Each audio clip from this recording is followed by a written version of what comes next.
ten un seguro médico, ya sea, lo mejor es un seguro privado, incluso si ya tienes IX también un seguro privado, porque si tú no tienes un seguro médico, una emergencia la vas a tener que pagar.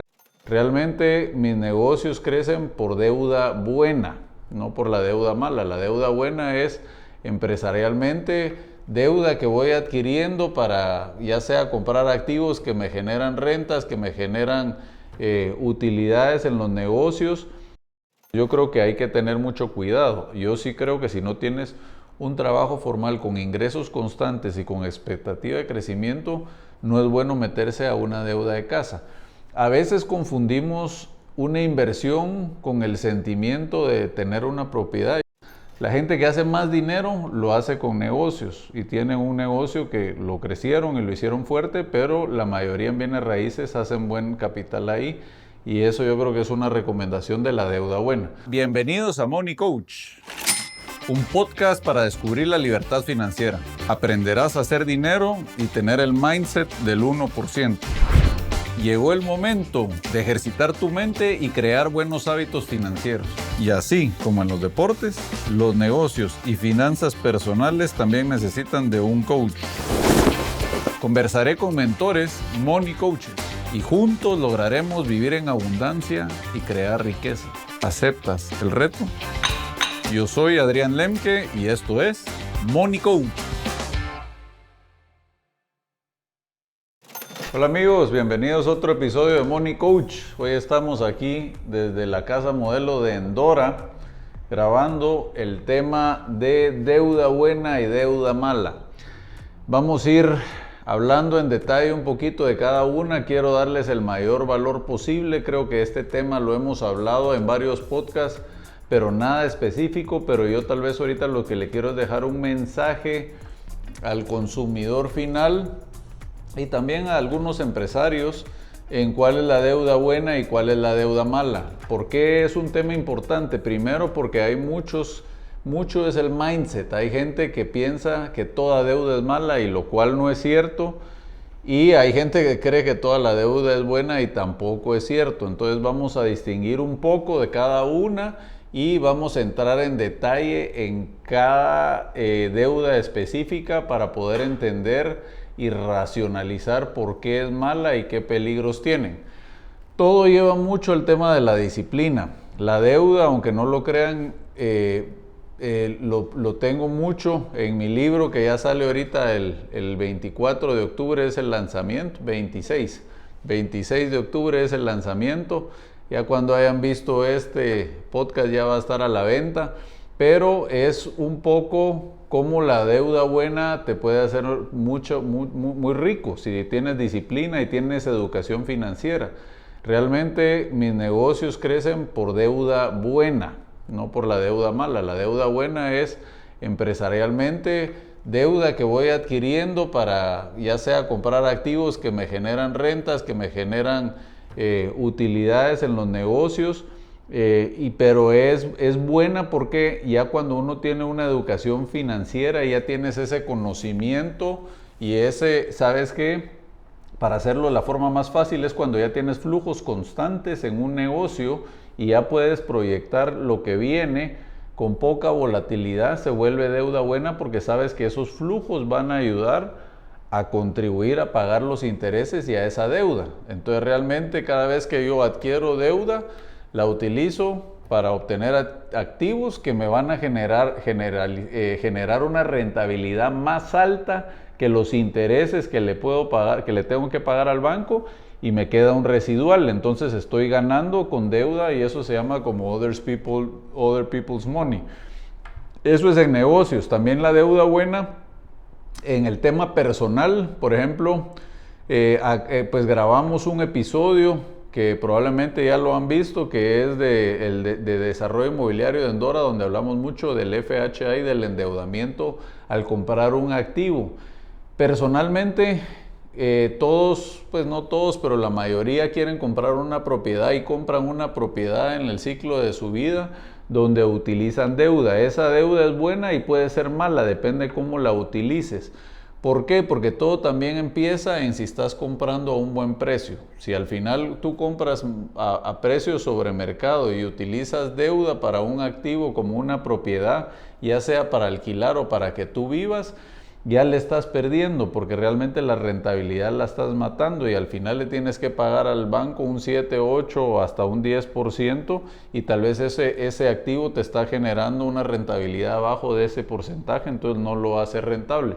Entonces hay que saber mucho de cuándo utilizarla y cuándo es un buen momento, pero empecemos por la deuda buena, ¿va? Entonces va, para una propiedad, normalmente uno compra una propiedad. Ya vimos el caso de FHA, donde uno puede comprar desde un 5% de enganche una propiedad y ese 5% no lo tienes que tener en ahorro, sino también lo puedes ir pagando durante el proceso del proyecto.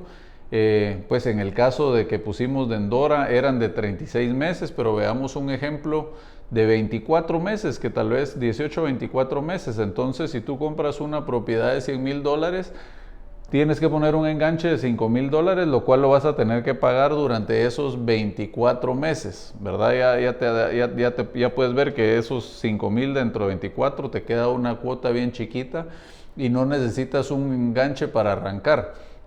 A los 24 meses vienen, te entregan la propiedad, sale tu crédito bancario y ya te quedas quedando la cuota del banco, que esto puede ir hasta 20, 25, incluso 30 años si es FHA, y si no es FHA puede ser hasta 20 años.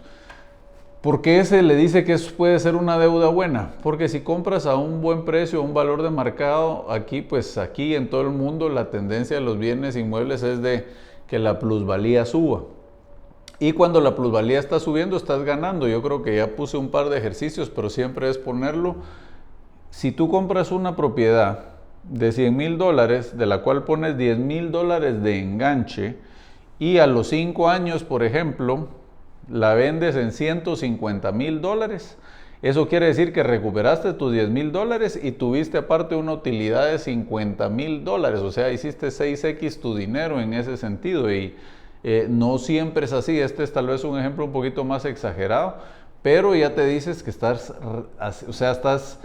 $10,000 los volviste pusiste 10 y te retornaron 60, 10 del capital que pusiste más 50 que son lo que tú ganaste.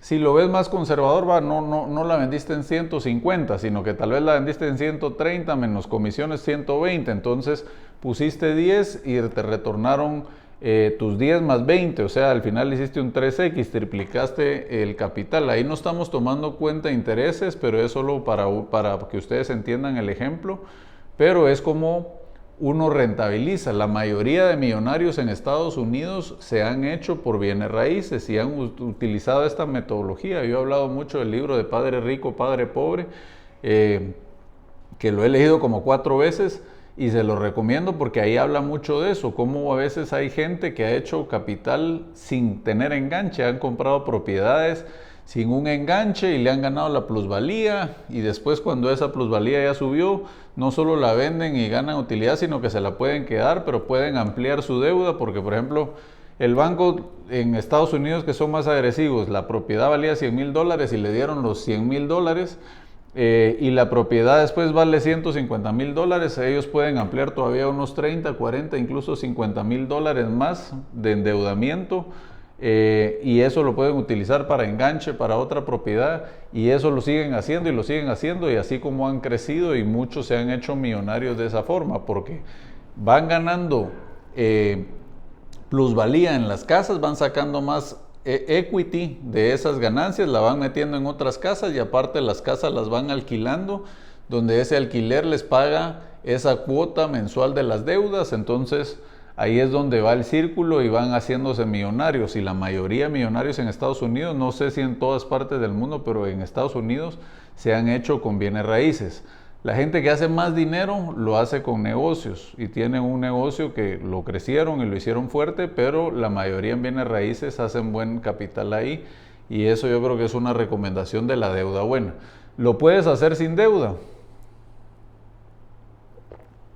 Sí lo puedes hacer sin deuda, pero es más difícil. O sea, tienes que tener, imagínate, si quieres comprar esa propiedad de $100,000, ¿cuánto tienes que ahorrar para esos $100,000? Y no solo eso, tú la compras en 100 y después la vendes en 120, tu retorno fue 20%. Si tú la compraste con deuda, con el ejemplo que dijimos que era, metiste $10,000 y 90 te los dio el banco y después la vendes en 120, después de pagarle al banco te quedan los 10 más otros 20, triplicaste, o sea, fue 300%.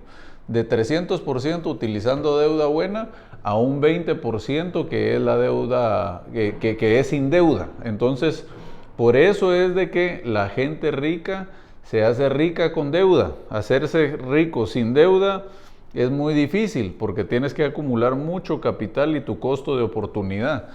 Entonces, si uno aprende a utilizar la deuda, así se rentabiliza, así como lo vimos en esto, también es en los negocios. O sea, ¿qué les diré yo? En unos negocios míos, 75% de mis activos están financiados con deuda. ¿Por qué? Pero porque pasa eso, mis activos les saco un rendimiento más alto que el interés que le tengo que pagar al banco, entonces ese capital siempre lo sigo metiendo y sigue creciendo. Otra deuda buena, vamos a la que es tal vez deuda buena y mala. La deuda buena y mala pueden ser las tarjetas de crédito y hay muchas opciones, les voy a decir por qué.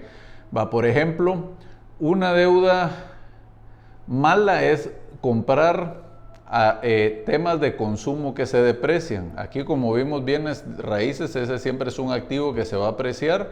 Un vehículo se deprecia, una televisión se deprecia, una computadora se deprecia. ¿Qué quiere decir eso? Que pierden valor. Entonces, estamos perdiendo dinero. En las tarjetas de crédito nos dan muchas facilidades y son las que, pues tanto aquí como en todo el mundo, pues la gente tiende a endeudarse. Yo contaba que ayer me llegó una tarjeta de crédito con un límite altísimo de un banco que realmente yo ni siquiera había autorizado.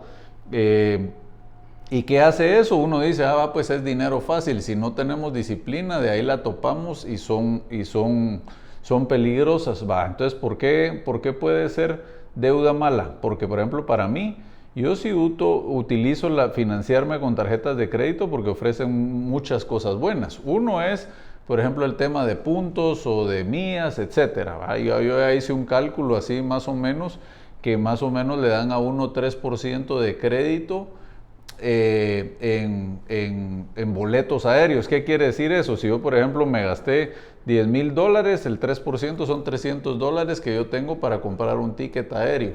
Es un aproximado para que te hagas una idea de las tarjetas que ofrecen buenos puntos.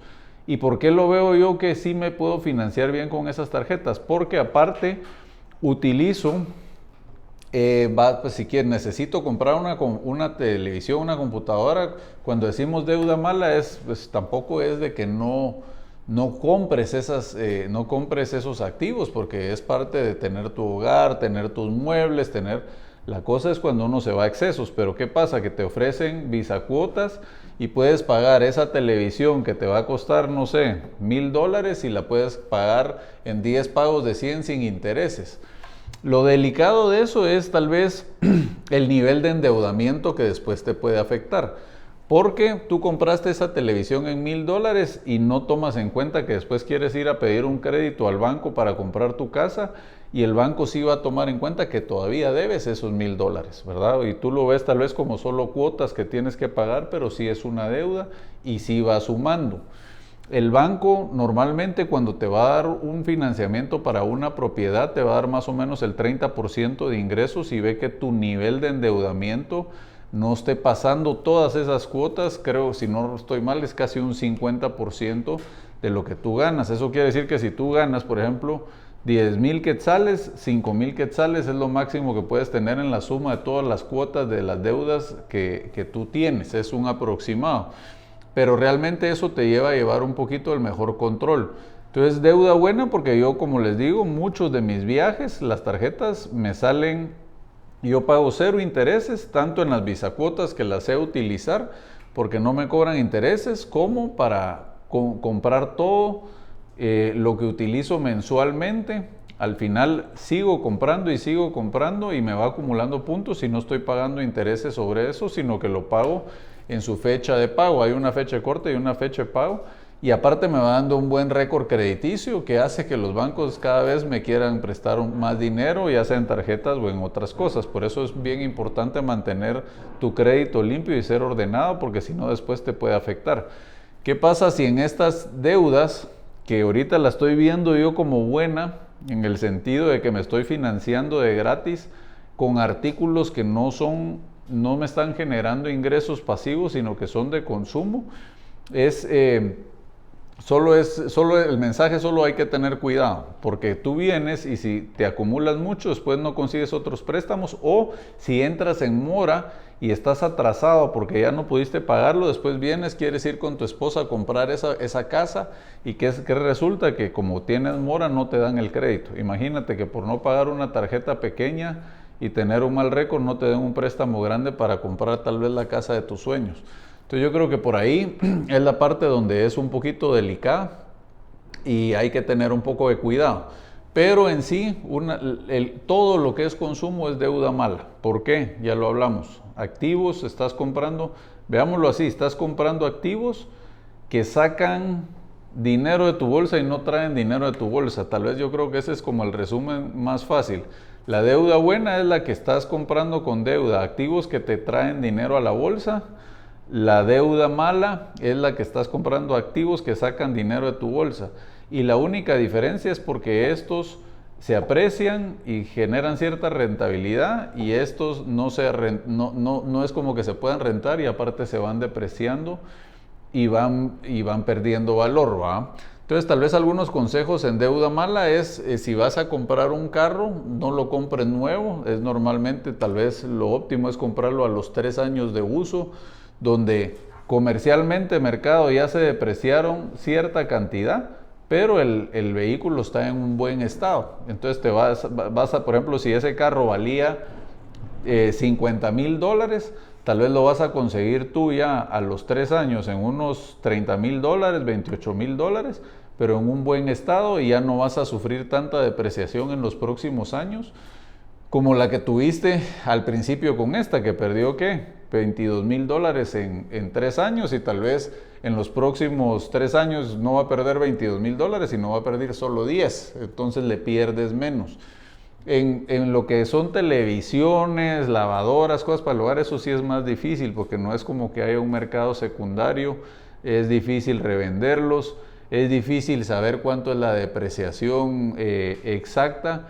Entonces yo cómo lo manejo con mi educación financiera. Yo cuando compro cosas con deuda mala, porque todos utilizamos la deuda mala en cierto sentido,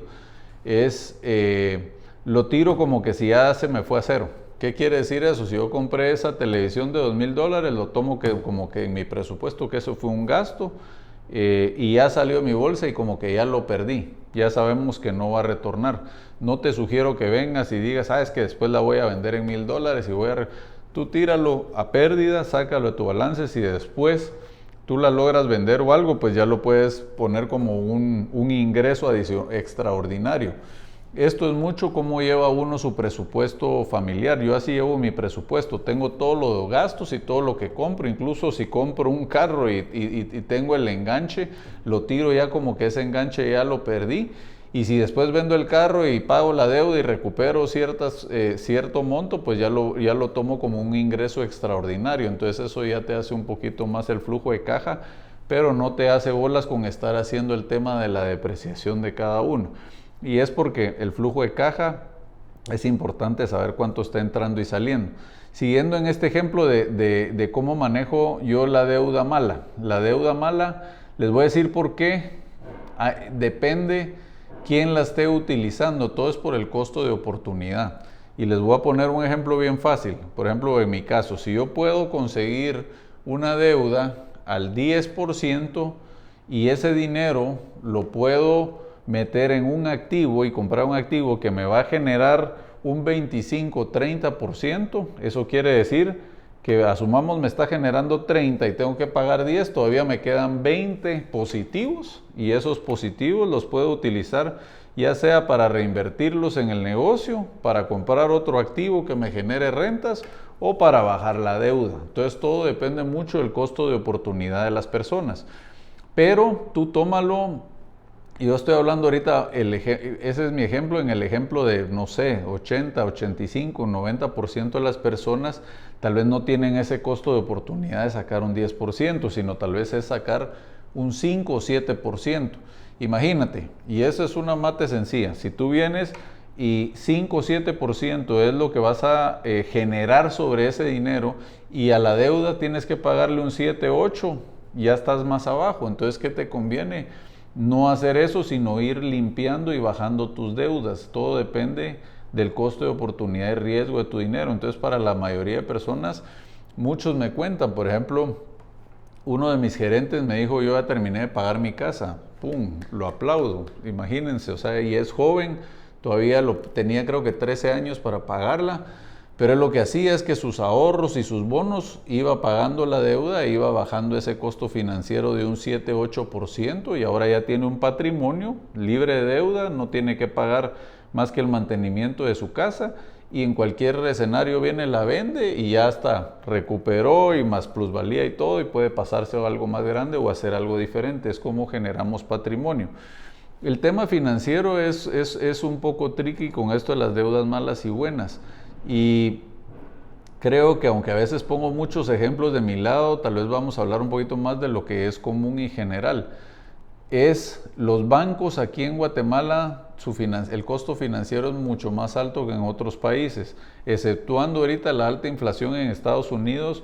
Normalmente una hipoteca ya la puedes conseguir a 30 años a un 3-3,5%, versus que en Guatemala te está saliendo a un 7-7,5%. Es el doble, si te das cuenta, es el doble el costo financiero.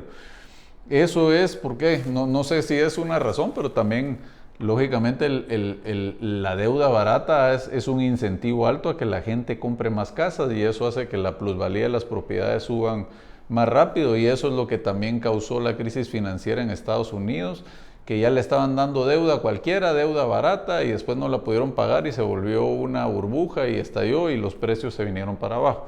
Eso en Guatemala está lejos de pasar porque los bancos son más conservadores y la cultura aquí también es más conservadora, o sea, no a cualquiera le van a dar para comprar 3 casas. Allá tal vez un mesero de repente te decía, compro 3 casas y decías, no hace sentido, pero los bancos les estaban dando ese capital y eso fue un daño. Yo creo que fue algo irresponsable.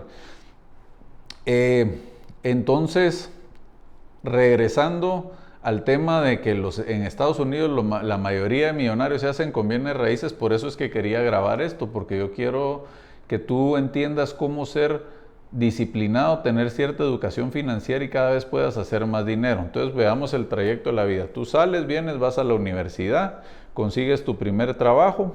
Aquí en Guatemala no funciona como en Estados Unidos, que es otro problema.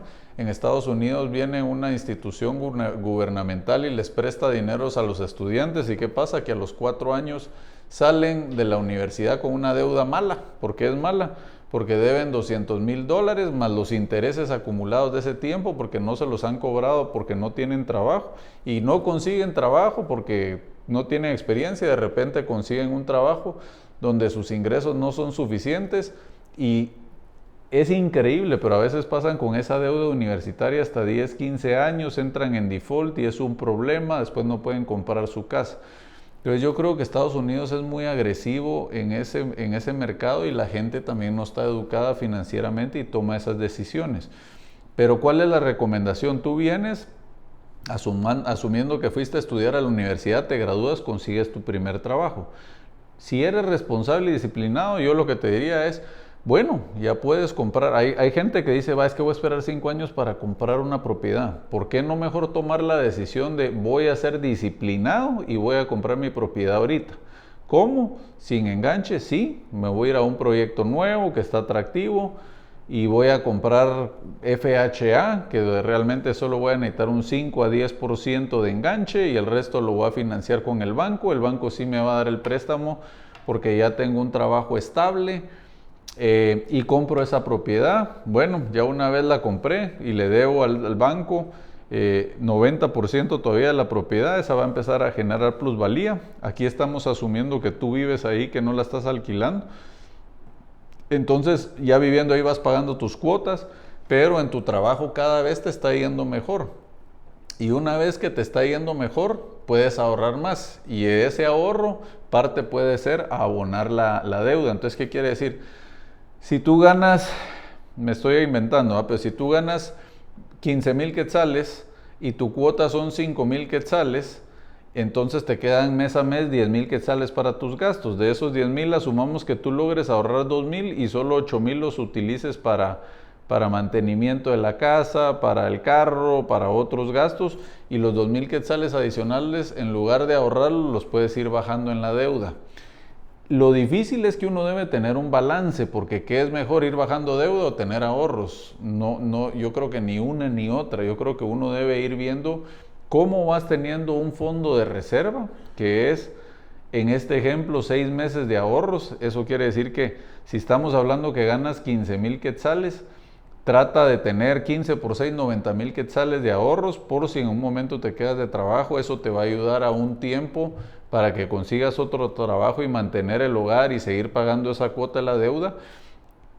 Pero realmente es súper importante que también puedas ir abonando esa deuda. O sea, ¿qué va primero, el ahorro o bajar la deuda? Yo te diría, tal vez primer paso es hacer el ahorro. Vienes tú, logras esos 90,000 quetzales, igual los tienes en un fondo que te esté generando un 5 a 7% por lo menos de intereses en un banco, en un plazo fijo, no tenerlo al cero, porque ahí sí le estás perdiendo. Una vez llegues a acumular esos 90,000 quetzales, en este ejemplo, ya después el resto ya lo puedes ir abonando la deuda. Entonces, ¿qué pasa? Ya el ejemplo de esos 2,000 quetzales que van a abonar capital. Entonces uno dice, va, que no me está abonando mucho. Claro, uno lo ve así, pero ya después de, si tienes un préstamo a 30 años con FHA, imagínate que salgas en 12. Ya en el año 12 ya no vas a tener que hacer todas esas cuotas, ya tienes tus casas, ya tienes tu fondo de ahorros, ya tienes tu casa pagada, que es un patrimonio, que tal vez la compraste de 100,000 y en 15 años va a valer $250,000, o sea, tienes un patrimonio más alto. ¿Va? ¿Qué hago después? Bueno, ya ahí, en la trayectoria de tu vida, cuando ya llegaste y lograste cancelar esa deuda de la casa, tienes tu fondo de ahorros de los 6 meses, puedes empezar y comprar otra casa, ¿verdad? ¿Y cómo? Puede ser con deuda, puede ser sin deuda, pero ya tienes la experiencia, ya tienes la educación financiera, ya tienes la disciplina. Y si no es eso, puedes poner un negocio más chiquito, pero cada vez se va a volver más fácil, porque los primeros hábitos y disciplina es lo más difícil, pero una vez lo llegas a lograr, se va a volver más fácil. Muchos creen que es que la deuda, yo manejo millones en deuda, pero sé cómo manejarla. Otro tal vez se pondría, puchica, estresado, pero eso también es la disciplina y los años de experiencia que yo tengo en cómo manejar esa deuda. Pero yo creo que aquí ahorita les di cómo utilizar la deuda buena. Es la deuda de tu casa, cómo vas abonando con el ahorro, cómo tienes tu fondo de ahorro y cómo después ya puedes ir invirtiendo. Recuerda que durante esta etapa vas a ir pasando también por la deuda mala, porque cuando ya tienes tu propiedad y vas pagando esa deuda mes a mes, tú que vienes y vas a comprar la televisión y de repente que la televisión me sale mejor a bisacuotas, perfecto, está bien, pero mételo en tu presupuesto. De ahí que quieres comprar la sala, que quieres comprar otras cosas, también tienes que pagar tu seguro, entonces va a ir todo dentro de su presupuesto y esa deuda mala va a ir dentro de esos 8,000 que habíamos hablado, que son tus gastos del hogar. Entonces, la deuda mala no la podemos quitar, sí nos la podemos quitar, pero si es buena o no es buena, yo creo que depende de tu responsabilidad y disciplina. Porque, o sea, ¿qué crees que es mejor? ¿Pagar una televisión al contado de $2,000 o pagar esa televisión en 10 cuotas de $200? Te está saliendo al mismo precio y la puedes prorrogar, o sea, no estás pagando intereses, no te está saliendo más caro. Entonces la deuda mala la puedes volver ciertamente en deuda buena. Con los ciclos, ¿verdad? O sea, esto es ya un poco si eres un colaborador en una empresa y cada vez tus ingresos van a ir tendiendo a ser más altos. Y recuerda que en un momento la edad productiva colaborativa también empieza a bajar. No hay una edad exacta, pero normalmente es hasta los 55, 60 años, donde ya llega la curva de tus ingresos y ya después tienes que saber que ya tienes tu patrimonio, tienes tus ahorros y todos que van a mantener tu vejez. Igual puedes mantener un trabajo con menos ingresos, pero ya te quedas más tranquilo. Recuerda que aquí en Guatemala no es como en Estados Unidos o Europa, que hay unos fondos de pensión de las empresas que ya después te puedes retirar y ya estar como tranquilo. Eso lo tiene que hacer uno mismo. El IX lamentablemente no te va a cubrir mucho de eso, va a ser más que todo un mínimo. Por ejemplo, en el caso, les cuento, mi papá que fue gerente de la cementera aquí en Guatemala, que tuvo ingresos muy buenos, creo que recibe del IX 4,500 quetzales al mes.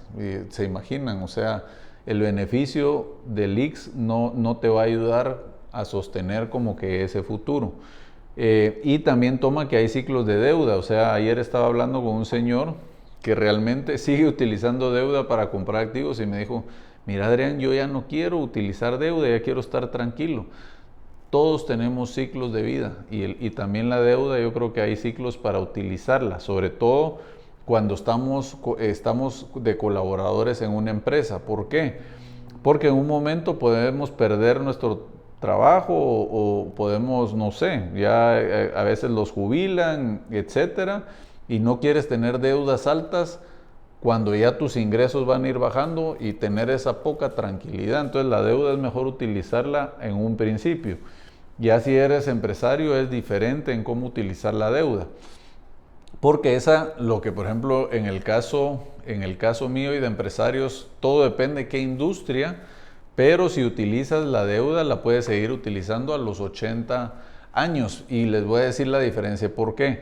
Porque ya hay una infraestructura de empresas, ya hay colaboradores, ya hay finanzas, ya hay un flujo, ya hay historia.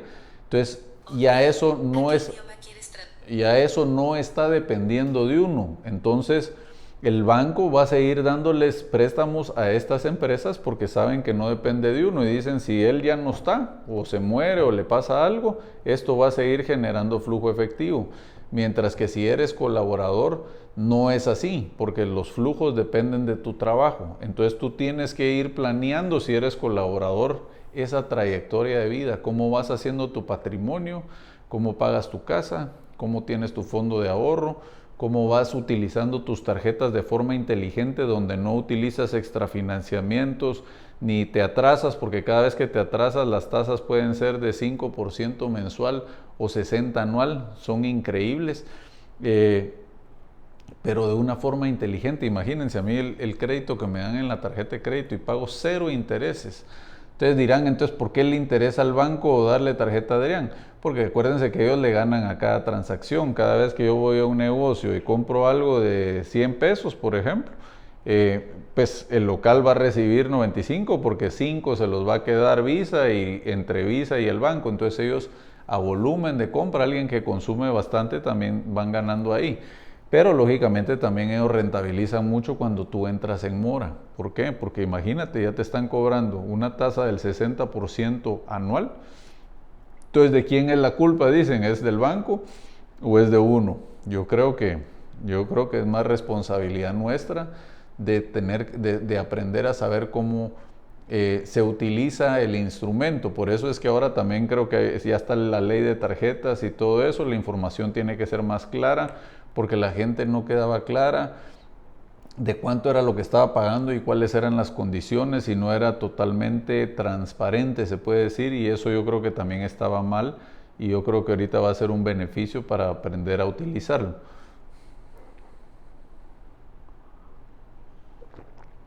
Bueno, de ahí ahorita ya hablamos tarjetas de crédito, cómo utilizarlas si la tienes que utilizar y cómo no utilizarlas. Ya hablamos de préstamos de vivienda, cómo utilizarlos y cómo ir saliendo de ellos lo antes posible. Y también hablamos de cómo tener ese fondo de ahorro. ¿Saben qué? Lo bueno del fondo de ahorro es, si tú mantienes tu estilo de vida y no cada vez vas gastando muchísimo más, sino vas gastando un poquito más, pero no tanto, una vez logras ese 6 meses de fondo de ahorro, que fueron los 90,000 quetzales, que fueron esos 15,000 por 6 que calculamos que te pueden sostener, ya solo lo tienes que hacer una vez y ahí lo dejas en un plazo fijo. Entonces eso ya no va a seguir, ya Ya una vez lo tienes, ya solo lo mantienes y va a ir creciendo solo de cierta forma por los intereses. Pero el tema es cuando sales de la deuda de la casa, que esa es la deuda buena si la sabes utilizar y sabes limpiarla antes para que puedas seguir teniendo tu patrimonio. Yo en un ejemplo puse, en un episodio hace poco puse un ejemplo de cómo uno podía comprar 3 propiedades con poco dinero y ya después tener un patrimonio alto.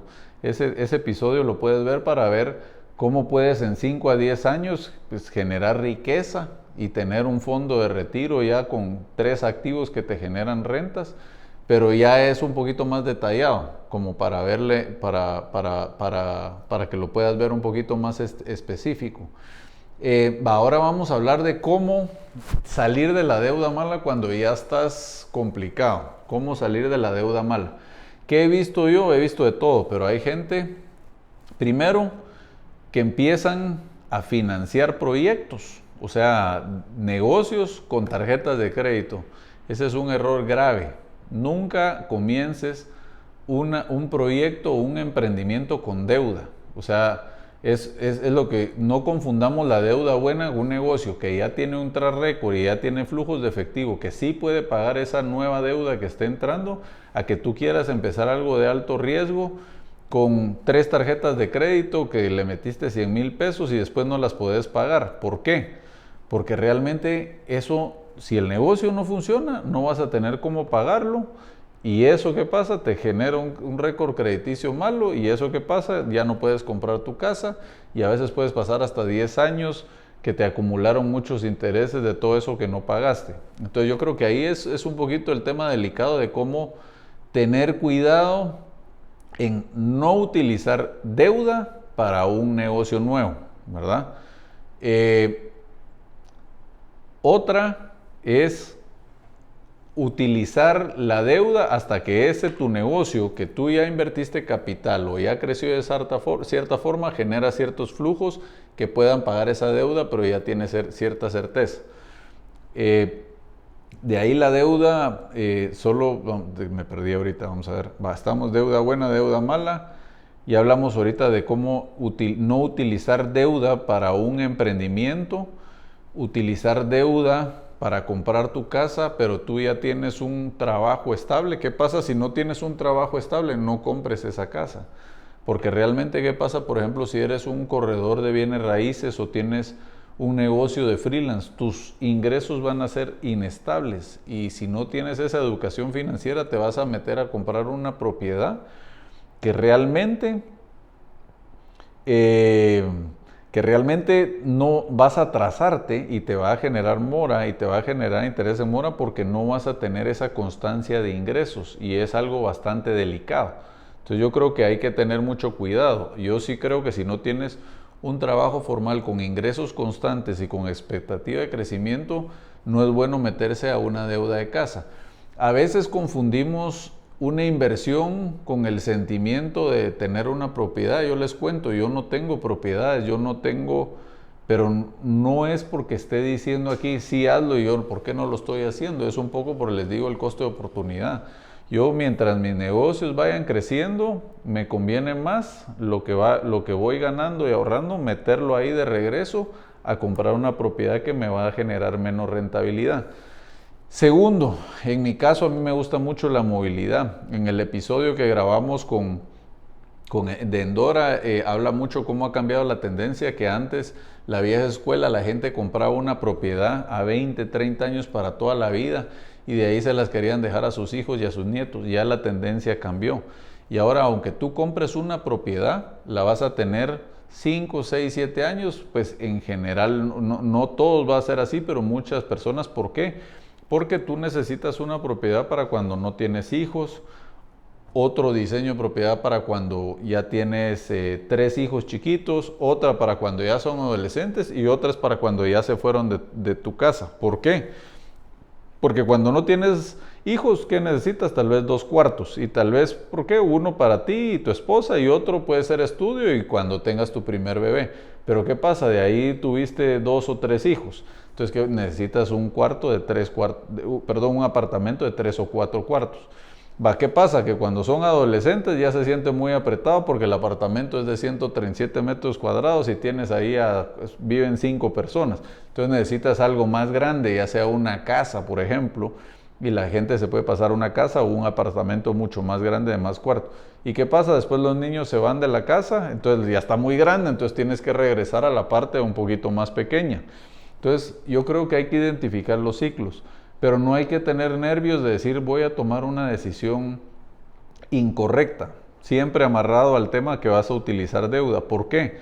Porque la propiedad siempre tienes oportunidad de venderla. Lo importante es que no compres algo que esté fuera de mercado, o sea, o que esté en mercado o que si tú de repente puedes conseguir un descuento. En uno de los episodios que grabamos cabal del desarrollo en Dora, menciona en qué beneficios tienes cuando tú sos de los primeros en comprar. Si tú te educaste bien y dices, bueno, este desarrollador tiene buen track record, tiene buena experiencia, ha desarrollado muchos proyectos, está innovador, bueno, eso ya me da confianza, entonces mejor entro de primero. ¿Por qué? Porque vas a conseguir no solo una mejor unidad, que es la más atractiva, sino que la vas a conseguir a un mejor precio, porque los primeros salen un poco más económicos. Entonces, ¿qué pasa? Ahí ya hiciste una buena compra, ya puedes estar tranquilo. Ya, por ejemplo, a los 5 años viene y ya tienes tus 2, 3 hijos. Bueno, entonces, ¿qué hago? Voy a vender esta y ahora voy a comprar en otro proyecto uno de 3 cuartos y utilizas la misma estrategia. Y así sucesivamente. Pero lo bueno es de que siempre hay mucha demanda de bienes raíces, entonces no hay que tener temor en me voy a quedar ahí como trabado con la propiedad, sino que siempre va a haber una oportunidad de vender y ahí vas a ir sacando esas utilidades. En resumen, yo creo que vamos concluyendo un poco que el tema de la deuda buena y la deuda mala, ya creo que la buena ya la entendimos, que es vivienda más que todo y algunas formas de utilizar la tarjeta, y en negocios pues utilizar crédito para comprar activos que generen rentabilidad. Ahora, con los ciclos de la vida, yo te diría, hay personas que yo conozco que nunca utilizan deuda y les voy a decir qué es lo que yo admiro de ellas, que no creo que sea la mejor solución, pero es que son más disciplinados. ¿Por qué? Porque es cierto que no tienen esa deuda, sino que ellos compran o alquilan hasta poder comprar su casa, pero tienen un hábito fuerte de ahorro. Entonces, ¿qué pasa? Que 20 o 30 o 25% de lo que ganan siempre lo van metiendo a ahorro y lo van... la ventaja de la deuda buena cuando tú estás comprando una propiedad, si por ejemplo no eres tan disciplinado, es que ya sabes que esa deuda, esas cuotas mensuales las tienes que pagar. Entonces, no es lo mismo decir yo tengo que pagar una cuota de 10,000 quetzales a que yo voy a ahorrar 10,000 quetzales. Dime si hace sentido. Es una tentación diferente. ¿Por qué? Porque los 10,000 quetzales los ahorras y si ya tienes la disciplina, pues qué pilas y ya sabes y ahí va a estar. Pero si no decís, es que con esto puedo comprar el carrito, puedo comprar la tele o me puedo llevar a mi esposa de viaje a Cancún, mientras que la otra no es opcional. O pagas tu cuota, porque si no entras en mora y después vas a perder la casa. Entonces también te ayuda a tener cierta disciplina. Disciplina en que ese presupuesto tienes que tenerlo cubierto y tienes que seguirlo pagando. Entonces yo creo que ahí hay una gran diferencia. La peor deuda que existe, que no la había mencionado, es no utilices deuda para irte de viaje. O sea, imagínate que pides un préstamo de 40,000 quetzales, $5,000 para echarte un viaje en familia. Esa deuda sí, nada que ver. O sea, realmente cuánto te vas a tardar en pagarla. La estás sacando con la tarjeta de crédito. Imagínate que la sacaste con la tarjeta que te cobra 60% de intereses al mes y lo que pasa es que te engañas que ahí quieres mantener el mínimo. Error fatal. Otra deuda muy mala, pero sí puede ser precautoria, yo creo que esta sí es el consejo más fuerte que te voy a dar, es ten un seguro médico, ya sea, lo mejor es un seguro privado, incluso si ya tienes IX también un seguro privado, porque si tú no tienes un seguro médico, una emergencia la vas a tener que pagar, y si no tienes la disciplina del ahorro, vas a tener que utilizar deuda, y esa deuda se te vuelve como ese gasto del viaje. Lo vas a tener que pagar y saber ni cuánto tiempo vas a estar ahí. Entonces, la precaución de tener un seguro médico te va a evitar ese pago, porque normalmente en los seguros uno solo tiene que pagar hasta un 20% y 80% te lo cubre la aseguradora, lo cual te quita el riesgo de desbancarte y ponerte en bancarrota. Y el segundo consejo con ese también es, cuando no tienes un seguro médico y dices, ay, bueno, yo lo voy a sacar el otro año. De repente, antes de ese otro año, tienes un síntoma en el corazón. ¿Y qué pasa? Después vienes y quieres ir a sacar el seguro y tal vez te lo dan, pero te dicen sí, pero te excluyo cualquier tema del corazón. Imagínate que lo que más riesgo tiene. Entonces yo creo que ese es, yo sé que no es con el tema específico de hoy, pero es, si no eres precavido, también te puede dejar en bancarrota no tener un seguro médico, ¿verdad? Entonces el seguro médico, clave en ese sentido. Terminando esto, aunque no tenga que ver con deuda, porque yo sé que es importante entre lo que hablamos del presupuesto, ¿qué va dentro de ese presupuesto? Yo les puse varios ejemplos y puse un ejemplo de 15,000 quetzales, donde 5,000 se iban a ir a la deuda y 2,000 ibas a abonar, ya sea al fondo de ahorro de los 6 meses o abonar esa deuda, y ibas a tener 8,000 quetzales para el hogar. ¿Qué tiene que ir dentro de esos 8,000 quetzales? Aquí no aplica renta porque estás pagando ya la hipoteca, que ya están los 5,000 quetzales incluidos, pero sí te aplica el mantenimiento del hogar, que si tiene tu alimentación, el seguro médico, que es indispensable, un seguro de vida, que es recomendable para por si eres el que produce en la casa y te pasa algo, dejar protegida a tu familia, y después dejar un 20%, unos 2,000 quetzales ahí tal vez para diversión, etcétera. Pues yo creo que siempre es que lo tomes en cuenta, porque salió el tema del seguro que a veces la gente lo deja, y no solo es que me lo han pedido, es que yo creo que ese es el gasto que más duele, pero el que más protege y el que más quiebra a familias. Y estando en el tema financiero, no se imaginan cuánta gente se queda endeudadísima por salvar a un familiar. O sea que el seguro no negociable, ¿verdad? Entonces yo creo, con estos temas de deuda ya vamos terminando. Espero haberte dado el valor que necesitas, así que gracias por acompañarnos y nos vemos en la próxima. Aquí llegó el entreno de hoy. Nos vemos en el siguiente episodio de Money Coach, tu podcast para que encontremos la libertad financiera, hacer dinero y que tengas el mindset del 1%. No olvides compartir este episodio con personas que quieran vivir en abundancia y crear riqueza. Suscríbete hoy a YouTube, Spotify o en tu aplicación favorita de podcast y activa la campanita para que te avise cuando tengamos un episodio nuevo. Sígueme en todas mis redes sociales como @AdrianLemke o visita la página web adrianlemke.com. Hasta el próximo episodio.